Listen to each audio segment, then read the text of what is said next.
Ano yung napapansin niyo? What have you observed yung mindset ng Filipinos when it comes to debt and utang?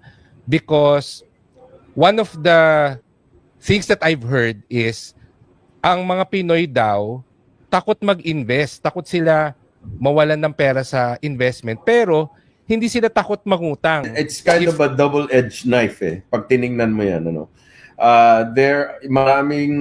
May mga Filipino na pag narinig yung investment at nakita yung yung reward or yung return doon sa investment, okay, and merong pwedeng possibility na utangin yung pera para i-invest doon without knowing yung risks doon sa investment na yon, or without really understanding kung ano yung mga risk doon sa investments na yun, uutangin yung pera para doon, because ang, number one dyan is, sa investments is, lalaruin sa'yo is yung greed mo.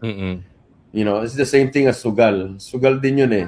So basically, they're working your greed, okay, and what you are willing to do about that greed. So yung iba, mas madaling umutang kesa mag-invest na, kung wala kang pang-invest, gagamitin mo yung inutang mo. Now, ang napansin namin is, very loose ang bangko sa, sa pagbigay ng loan or ng kredito sa mga tao ngayon. Pagka may trabaho ka, you will definitely easily get a loan. Maaaring hindi yun yung credit limit na hinahanap mo, but you will get something na pwede mong gamitin.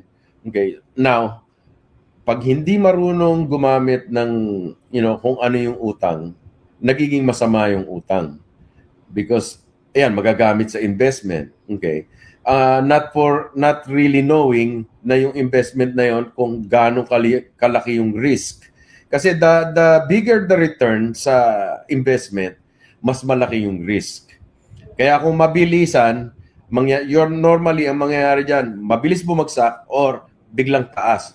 And then yung iba, pag nakitang tumaas, ang gagawin is lalong i-investan, imbis na mag-pull out na. Kasi kumita na eh. That would be, kung inutang mo yung pera, that would be my best advice is kung kumita ka na, bayaran mo na yung utang mo and get out. Or invest mo yung tinubo mo, start with a smaller investment, and then yun ang pakitahin mo. Wala ka ng utang in that case.